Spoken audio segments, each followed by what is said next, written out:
अस्सलाम वालेकुम। एक ऐसा मुल्क जो अभी दुनिया के नक्शे पर मुकम्मल तौर पर वजूद में नहीं आया, आज़ादी में सिर्फ 3 दिन बाकी हैं, इक़्तिदार की मुंतकली की तैयारियां जारी हैं, पूरा बरसगीर एक तारीखी तब्दीली के दहाने पर खड़ा है और इसी वक्त एक इमारत के अंदर चंद लोगों के सामने एक ऐसा फैसला किया जाता है जो आने वाली नस्लों के लिए इस मुल्क की सबसे बड़ी पहचान बनने वाला था। पाकिस्तान का कौमी परचम आखिर बना कैसे? इसके सब्ज़ और सफ़ेद रंग किस कहानी की अलामत थे? चांद और सितारा क्यों मुंतखब किया गया? और सबसे हैरान कुन बात यह है कि पाकिस्तान के वजूद में आने से सिर्फ 3 दिन पहले परचम को बाज़ाब्ता तौर पर मंजूर कर लिया गया था। ये कहानी सिर्फ एक परचम की कहानी नहीं, बल्कि एक ऐसे मुल्क की शनाख्त की कहानी है जो दुनिया के नक्शे पर नमूदार होने वाला था। साल 1947 का था। बरसगीर की सियासत अपने आखिरी और फैसला कुन मरहले में दाखिल हो चुकी थी। मुस्लिम लीग एक अलग वतन के मुतालबे को हकीकत में बदलने की मंजिल के करीब पहुंच चुकी थी।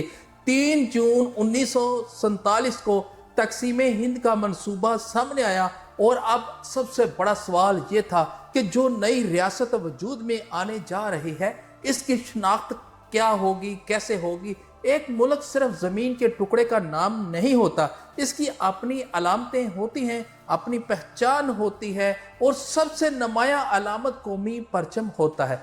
10 अगस्त 1947 को कराची की सिंध असम्बली की इमारत में पाकिस्तान की पहली दस्तूर साज असम्बली का इजलास हुआ। ये वही इमारत थी जहां चंद दिन पहले एक नई रियासत की तारीख के अहम तरीन फैसले होने वाले थे। अगले दिन यानी 11 अगस्त को मोहम्मद अली जिन्ना को दस्तूर साज असम्बली का मुतफिका सदर मुंतखब किया गया और इसी तारीखी दिन असम्बली ने पाकिस्तान के कौमी परचम की बाज़ाब्ता मंजूरी भी दी। जरा इस लम्हे का तसव्वुर करें, जरा सोचे।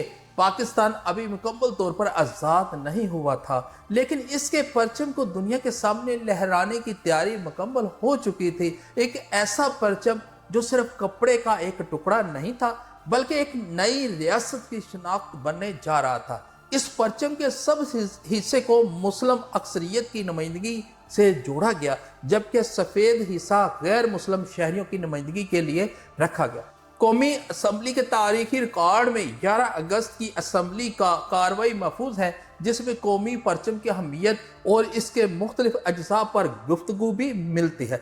लेकिन यहाँ कहानी मज़ीद दिलचस्प हो जाती है, क्योंकि परचम की मंजूरी में एक रस्मी कार्रवाई नहीं थी। इस वक्त असम्बली में यह एहसास मौजूद था कि कौमी परचम आने वाले मुल्क की शनाख्त, इसकी उमंगों और इसके लोगों की नुमाइंदगी करेगा। इसलिए इसकी डिज़ाइन और मफहूम पर गुफ्तगू हुई। ज़रा सोचिए और तसव्वुर करिए, बाहर पूरा बरसगीर तकसीम के दर्द, हिजरत के खदशात और सियासी बेयकीनी से गुजर रहा था और अंदर एक नई रियासत अपनी शनाख्त के बुनियादी निशान को हतमी शक्ल दे रही थी। सब्ज़ मैदान पर सफ़ेद चांद, सितारा। आज ये मंजर पाकिस्तान के लिए इतना मानूस है कि शायद हम इसकी तारीखी अहमियत को महसूस ही नहीं करते। लेकिन 1947 में ये निशान एक नई रियासत की पहली आलमी शनाख्तों में से एक था। सवाल ये है कि आखिर चांद और सितारा ही क्यों? चांद और सितारा इस्लामी तहजीब और तारीखी रवायात में सदियों से मारूफ अलामतें रहें और बरसगीर की मुस्लिम सियासी शनाख्त में भी ये अलामत पहले से मौजूद थी। पाकिस्तान के परचम में चांद और सितारा एक ऐसे नए मुल्क की अलामत बने जिसकी बुनियाद बरसगीर के मुसलमानों की सियासी जद्दोजहद के नतीजे में रखी जा रही थी। लेकिन परचम का सफ़ेद हिस्सा एक और अहम पैगाम देता है। पाकिस्तान सिर्फ मुसलमानों की रियासत नहीं, बल्कि इसकी शहरियों में गैर मुस्लिम बरादरियां भी शामिल थीं। 11 अगस्त 1947 की कायदे आदम की तकरीर इसी तारीखी पस मंज़र में सामने आई। ये वो दिन था जब इन्हें दस्तूर साज असम्बली का सदर मुंतखब किया गया और इसी खिताब में उन्होंने नई रियासत के शहरियों के हकूक, मजहबी आज़ादी के हवाले से अपना तस्वर पेश किया। कौमी असम्बली के सरकारी रिकॉर्ड में ये खिताब आज भी महफूज है और यही वजह है कि 11 अगस्त पाकिस्तान की तारीख में सिर्फ परचम की मंजूरी का दिन नहीं, बल्कि रियासत और शहरी के तल्लुक के हवाले से भी एक अहम दिन समझा जाता है। लेकिन अब वापस आते हैं इस परचम की तरफ, क्योंकि यहाँ एक दिलचस्प सवाल पैदा होता है। पाकिस्तान का परचम 11 अगस्त को मंजूर हुआ, मगर आज़ादी 14 अगस्त को मिली। तो फिर पहली मरतबा ये परचम कब एक आज़ाद मुल्क की अलामत बना? जवाब आपको बताते हैं। सिर्फ 3 दिन बाद 14 अगस्त 1947 को इक़्तिदार की मुंतकली की तारीख तकरीब हुई और पाकिस्तान एक आज़ाद रियासत के तौर पर दुनिया के नक्शे पर सामने आया। इस लम्हे पाकिस्तान का परचम सिर्फ एक असम्बली की मंजूर शुदा अलामत नहीं रहा था, बल्कि एक आज़ाद रियासत की शिनाख्त बन चुका था। सोचे, तसव्वुर करें, सिर्फ चंद दिनों में एक सियासी ख्वाब, एक नई रियासत और एक कौमी अलामत तीनों हकीकत बन गए। लेकिन तारीख के इस मोड़ पर पाकिस्तान के पास सिर्फ परचम नहीं था, इसके सामने एक बहुत बड़ा सवाल भी था। इस नई रियासत को चलाना कैसे है? दस्तूर क्या होगा? रियासती अदारे कैसे काम करेंगे? शहरियों के हकूक कैसे महफूज होंगे? और सबसे बढ़कर ये कि वो ख्वाब जिसके लिए लाखों लोगों ने जद्दोजहद की, कुर्बानियां दी, इसे अमली शक्ल कैसे दी जाएगी? यही वजह है कि पाकिस्तान के कौमी परचम की कहानी दरअसल पाकिस्तान की इब्तदाई रियासती सफर की कहानी भी है। 11 अगस्त 1947 को एक तरफ कौमी परचम मंजूर हुआ, दूसरी तरफ कायदे आज़म दस्तूर साज असम्बली की क़यादत संभाल रहे थे। अगले दिन 12 अगस्त को कायदे आज़म के नाम से 7 सरकारी तौर पर कायदे आज़म मोहम्मद अली जिन्ना लिखने की करारदाद मंजूर हुई।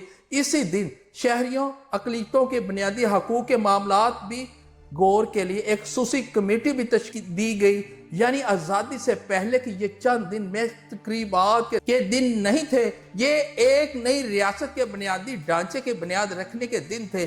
फिर आया 14 अगस्त, इक़्तिदार मुंतकिल हुआ, एक नई रियासत वजूद में आई और दुनिया ने पहली मरतबा पाकिस्तान को एक आज़ाद मुल्क के तौर पर देखा। 15 अगस्त को कायदे आज़म मोहम्मद अली जिन्ना पाकिस्तान के पहले गवर्नर जनरल की हैसियत से हलफ उठाया और यूं वो सब सफ़ेद परचम जिसे 11 अगस्त को एक असम्बली ने मंजूर किया था, अब एक खुद मुख्तार रियासत सरकारी निशान के तौर पर दुनिया के सामने था। आज जब हम पाकिस्तान का परचम किसी सरकारी इमारत पर लहराते देखते हैं, किसी बच्चे के हाथ में देखते हैं, 14 अगस्त के दिन घरों और गलियों में देखते हैं, तो शायद हमें यह महसूस ना हो कि इसके पीछे कितनी मुख्तसर मगर गैर मामूली तारीखी कहानी छुपी है। एक तरफ हिजरत का खौफ, दूसरी तरफ नई रियासत की तामीर, एक तरफ आज़ादी की खुशी, दूसरी तरफ लाखों लोगों के मुस्तकबिल की फिक्र, और इन सब के दरमियान एक परचम जो एक कौम की शनाख्त बनने जा रहा था।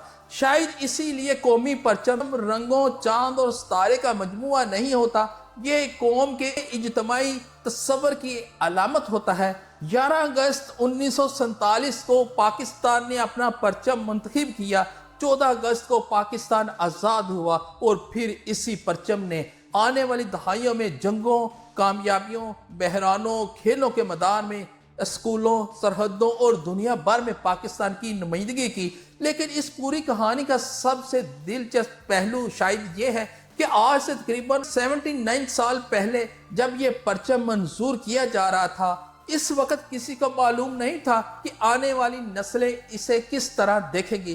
किसी को मालूम नहीं था ये परचम कभी मैदानों में, खेलों में बुलंद होगा, कभी दुनिया के बड़े शहरों में पाकिस्तानी कम्युनिटीज़ के हाथों में होगा, कभी फौजी जवानों के साथ सरहदों पर नजर आएगा, और कभी कभी नन्हे बच्चों के हाथ में भी लहराता हुआ नजर आएगा। लेकिन एक बात तय थी, ये परचम अब पाकिस्तान की शिनाख्त था, और शायद तारीख का यही हुस्न है कि कुछ फैसले अपने वक्त में बहुत छोटे दिखाई देते हैं, मगर आने वाली नस्लों के लिए वे पूरी तारीख का हिस्सा बन जाते हैं।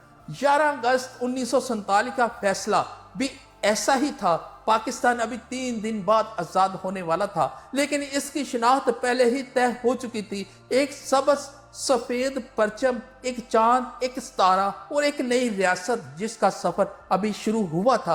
आज जब ये परचम आसमान में लहराता है तो सवाल सिर्फ ये नहीं होता, ना ये होना चाहिए कि ये परचम किसने बनाया था। असल सवाल ये है कि इस परचम के नीचे हमने वो पाकिस्तान कितना बनाया جس کا خواب آزادی کے وقت دیکھا گیا تھا، کیونکہ تاریخ صرف یہ نہیں بتاتی کہ ماضی میں کیا ہوا، تاریخ ہم سے یہ بھی پوچھتی ہے کہ ماضی کے فیصلوں سے ہم نے کیا سیکھا۔ اور یہی 11 اگست 1947 کے اس پرچم کی سب سے بڑی کہانی ہے، ایک پرچم جو آزادی سے پہلے منظور ہوا، آزادی کے ساتھ دنیا کے سامنے آیا اور آج بھی پاکستان کی شناخت بن کر لہرا رہا ہے۔ ناظرین کرام، یہ تھا پاکستان کا قومی پرچم۔ اگر آپ کو ویڈیو اچھی لگے تو ویڈیو کو لائک کریں اور چینل ایچ ٹی ہسٹری کو سبسکرائب کرنا نہ بھولیں۔ ملتے ہیں نیکسٹ تاریخی ڈاکومنٹری کے ساتھ، تب تک کے لیے اجازت دیجیے گا۔ اللہ حافظ۔